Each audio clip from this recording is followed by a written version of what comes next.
Queridos irmãos e irmãs, nós estamos celebrando hoje a solenidade do Santíssimo Corpo e Sangue de Cristo. E na liturgia da palavra, nós podemos escutar e compreender aquilo que significa para nós esse importante sinal da Eucaristia e por que então a Igreja faz questão de dedicar um dia para a recordação e para a devoção e adoração desse mistério. Primeiro, a escolha de uma quinta-feira, justamente para nos situarmos mais uma vez, nos remetendo à Quinta-feira Santa, no mesmo momento em que Jesus institui essas duas grandes realidades do sacerdócio e da Eucaristia. A celebração da Eucaristia, ela é a interpretação ritual, através de sinais, daquilo que Jesus há de realizar na cruz. Quando nós celebramos a Eucaristia, utilizando as mesmas palavras que utilizou Cristo Jesus, e hoje São Paulo nos recorda isso, aquilo que eu recebi é aquilo que eu transmiti para vocês, o cuidado que a Igreja tem de restaurar esse sacrifício realizado por Cristo uma única vez por todos nós e perpetuado na história através dessa celebração ritual. É sinal, não é símbolo. A bandeira é o símbolo do Brasil, a bandeira nacional. Ela é um símbolo, ela representa algo. O sinal é uma realidade mais profunda, porque o sinal, de fato, indica de maneira direta a presença. A gente até brinca, onde tem fumaça tem fogo. O fogo está lá. A fumaça, então, é um sinal, ela não é um símbolo, não é uma representação, mas é a indicação de uma presença. Assim, quando nós falamos dos sacramentos, nós não falamos dos sacramentos como símbolos, nós falamos do sacramento como sinais sensíveis e eficazes da graça. Significa que ali estão presentes as realidades que são sinalizadas. O pão e o vinho são sinais dessa presença mais profunda do corpo e do sangue de nosso Senhor Jesus Cristo. A aparência de pão, a aparência de vinho, mas na sua profundidade mudadas no corpo e no sangue do Senhor. São Tomás de Aquino, depois de muita reflexão da Igreja, acha talvez o termo mais assertivo para expressar o que acontece: transubstanciação. E aí precisamos de um pouco de metafísica aristotélica para entender o conceito de substância, matéria e forma, para entendermos o conceito de essência e de existência, para podermos olhar na escolha de São Tomás o que acontece. As aparências, ou seja, aquilo que é acidental, permanece, mas aquilo que é essencial é modificado pela realidade da graça e pela ação do Espírito Santo, porque aquilo que antes era na essência pão se torna corpo, aquilo que antes era na essência vinho se torna sangue. Mantidas as aparências e os acidentes, gosto, aparência, aquilo que está ali não é mais nem pão nem vinho, mas é o próprio corpo e o próprio sangue do Senhor. Isso se dá pela eficácia do próprio Cristo, porque, na verdade, o Cristo não precisava realizar essa mudança, mas ele escolheu realizá-la. Antes de realizar o seu sacrifício na cruz, reúne com seus discípulos e, exatamente na bênção que no rito judaico da Páscoa correspondia a uma bênção de ação de graças, de agradecimento a Deus pela libertação do povo da escravidão do Egito, o Cristo muda essa bênção de ação de graças e a constitui como experiência eucarística. E vai dizer, ao pegar o pão, ao dar a bênção no pão, isto é o meu corpo, ao pegar o cálice, dizer, isto é o meu sangue. né? E quando ele diz isto é, né, a palavra do Cristo é eficaz. Dá aos seus discípulos como antecipação o mistério da sua paixão, para que depois da vinda do Espírito Santo sobre os discípulos, depois dessa graça da presença do Espírito Santo em nós, através do sacerdócio instituído naquele dia, os discípulos pudessem perpetuar o seu sacrifício na celebração eucarística cotidianamente para todo o povo de Deus durante a história. E isso é extremamente belo quando paramos para pensar que o desejo do Cristo foi que a salvação oferecida por ele se tornasse efetivamente alimento do próprio povo cristão. Nós somos alimentados do próprio Cristo para, vinculados com o Cristo, alcançarmos a graça do céu.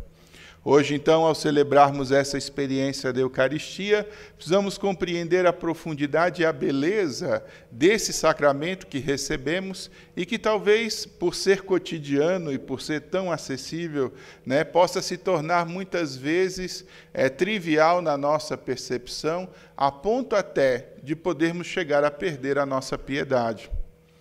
Como é importante cuidar, né, para que o nosso coração, né, não se desvie do sentido profundo daquilo que o Cristo quis ao instituir a Eucaristia. Quando Cristo diz, fazei isso em memória de mim, Cristo institui os sacerdotes, para que a memória daquele sacrifício fosse perpetuado por toda a história e por todo o tempo. E para que todo o povo de Deus, assim como os discípulos naquela noite, pudessem experimentar também do receber o próprio Cristo ofertado em sacrifício pela salvação da humanidade inteira. A sequência que escutamos explica bastante o sentido, né, dessa comunhão que nos vincula especialmente ao Senhor. Mas eu gostaria de olhar na liturgia da palavra hoje, né, e também na liturgia eucarística, como são recordados, 4 sacrifícios que talvez expliquem bem o sentido desse sacrifício único do Cristo, que é figurado nesses sacrifícios anteriores.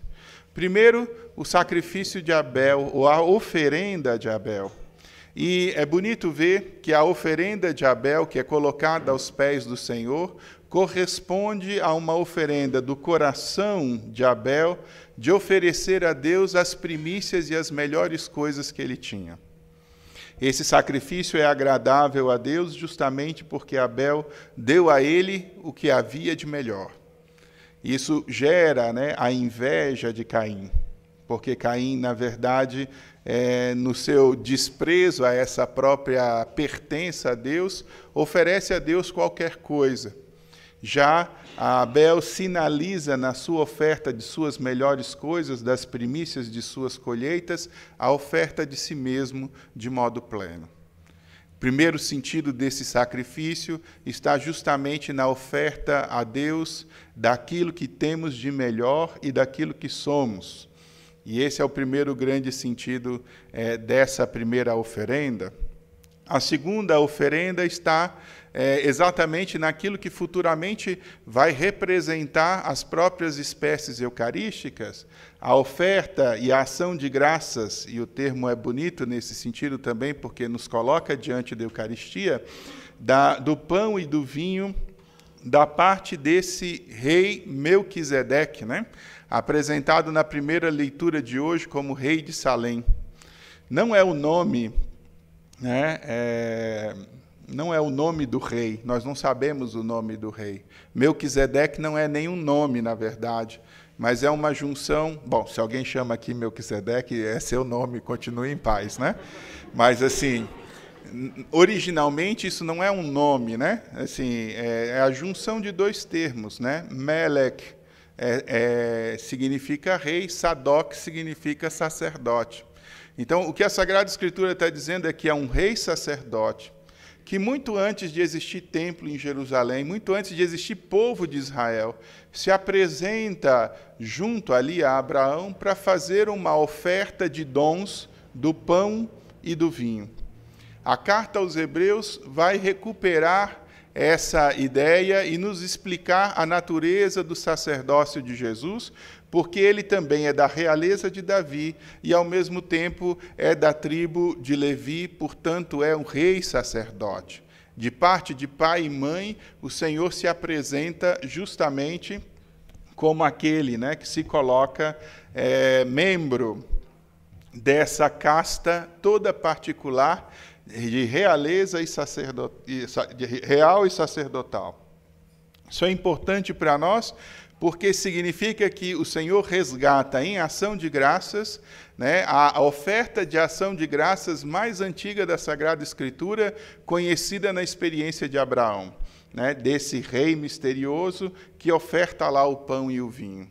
Hoje nós rezamos no nosso salmo: Tu és sacerdote segundo a ordem do rei Melquisedeque, né?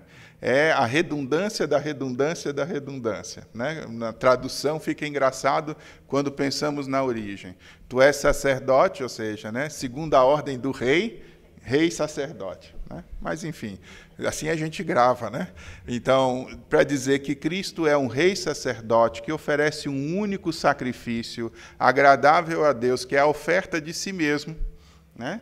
E essa oferta de si mesmo é sinalizada na experiência do pão e do vinho, uma das antigas e mais antigas oferendas que conseguimos encontrar na Sagrada Escritura. Um outro sacrifício importante é o próprio sacrifício de Abraão, que é o sacrifício da fé, onde o Senhor pede a Abraão o sacrifício do primogênito, do próprio filho, né? E aqui é inevitável a referência direta ao sacrifício de Cristo, o primogênito, o único Filho do Deus vivo, que se oferta em modo definitivo pela salvação da humanidade inteira. Um único puro, um único justo por todos os injustos. No Antigo Testamento, o sacrifício de Isaque é poupado da parte de Deus.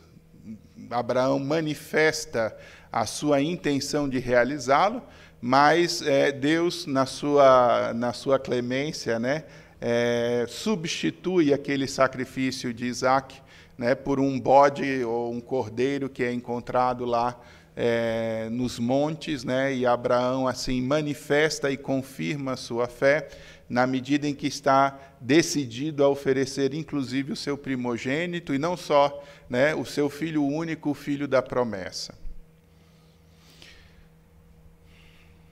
E o quarto sacrifício é o próprio sacrifício da Páscoa, onde é imolado o cordeiro, né? A imolação do cordeiro é bastante característica, porque ele é o sinal da preservação da vida e da libertação do povo.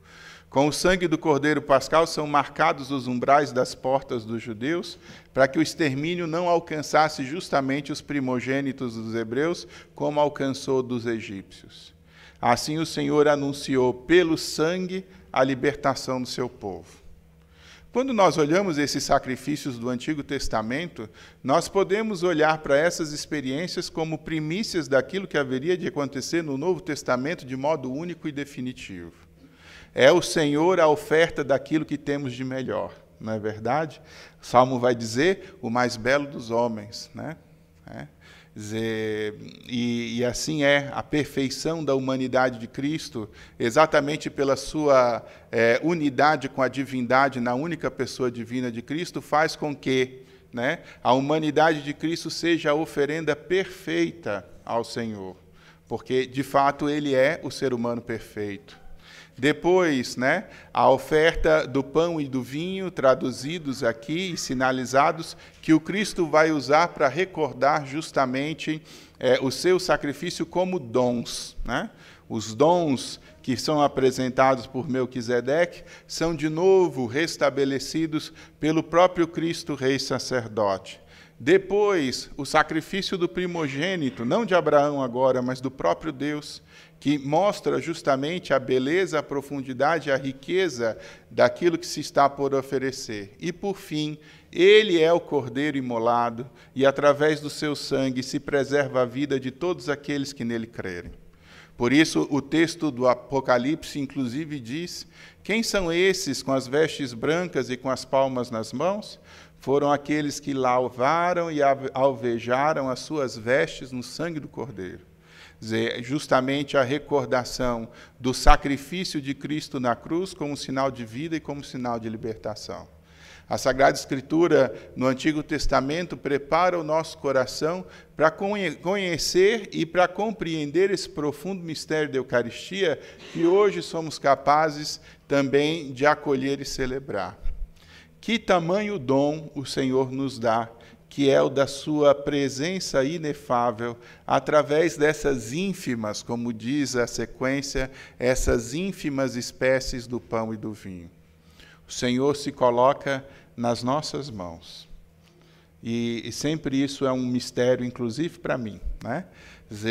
Eu comecei, uns anos atrás, o retiro com os nossos seminaristas com essa percepção, né? Quando o velho Simeão segura Jesus nas mãos, né? Diz assim, os meus olhos agora viram a sua salvação, né? Está com a salvação nas mãos, né? E toda vez que nós recebemos Eucaristia, devemos lembrar disso e da santidade e da sacralidade que isso representa, né? Nós recebemos o Senhor nas mãos, né? A nossa salvação nas mãos. De modo que nós somos alimentados da experiência dessa graça, que nos chama justamente a uma perfeita comunhão com o Senhor, mais profunda, mais íntima, através desse alimento cotidiano que motiva e orienta a nossa vida. Por isso as espécies eucarísticas são expostas, são adoradas, né? São colocadas como presença do próprio Deus. Por isso, nos tabernáculos e nos sacrários de nossas igrejas, a presença permanece para que todo cristão, desejoso de encontrar com seu Senhor, possa ter na referência eucarística essa presença suave, silenciosa, mas segura, né? Da salvação realizada para cada um de nós, através do sacrifício de nosso Senhor Jesus Cristo. Celebremos hoje com alegria, então, esta solenidade, porque o dom que o Senhor nos deu é o dom de si mesmo, né? E ao recebermos a Eucaristia, redobremos de amor para com o Senhor, que já, né, se ofereceu na totalidade no amor para cada um de nós. Louvado seja nosso Senhor Jesus Cristo. Para sempre seja louvado. Creio em Deus Pai, Todo-Poderoso,